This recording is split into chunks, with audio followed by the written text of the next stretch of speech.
Ah, Madam, kaninong bahay po ito?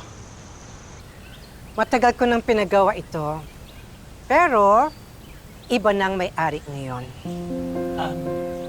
Ate, kanino tong bahay? Pumasok tayo para makilala niyo ang may-ari.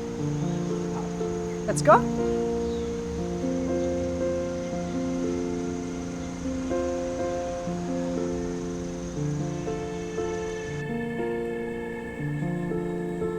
Oh my gosh! Ang tagal ko nang pinapangarap na tumira sa ganitong bahay.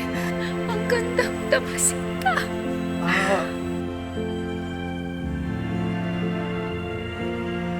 Bakit po tayo nandito?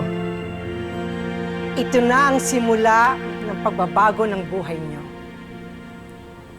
Madam, ano pong ibig niyong sabihin? Ipapakilala ko sa inyo ang bagong may-ari ng bahay na ito.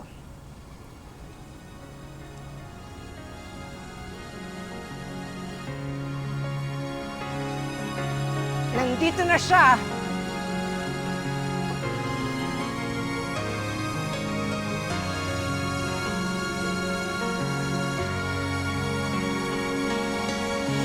Hihintayin na magtagpo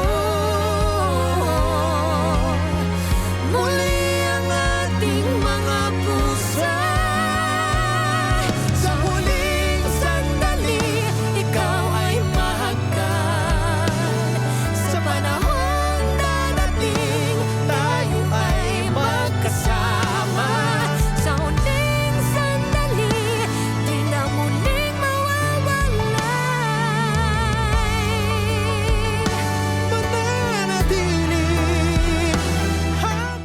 Nay?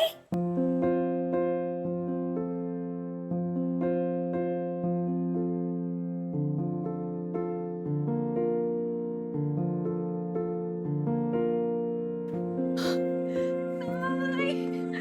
Oh my gosh! Ang ganda niyo, Nay! Anong nangyari? Gorgeous!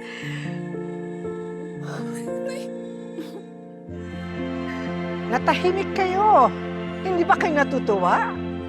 Hindi ba bagay sa bagong estado ng buhay niya ang itsura ni Rosel? Rosel? Napakaganda mo. Wala akong masabi, wala akong reklamo. Sorry po, nakakagulat lang. Di pa po ako sanay eh. Oh, kahit na ganun, pero pasabog talaga, Nay. Alam niyo, proud na tuloy ako sa'yo. Oh my gosh, you're so sweet. Dapat nyo lang ipagmalaki ang nanay nyo. Dahil simula sa araw na to, hindi na pwedeng apihin si Rosel ng kahit sino. Pero madam, paano nagkaroon ng ganitong bahay si nanay? Dahil sa akin, Tyrone. At lahat ng meron ako, isasalin ko na rin sa inyo. Oh my gosh, totoo na talaga to. Mayaman na talaga tayo, Nay. Tyrone! Madam Jacinta, maraming salamat talaga.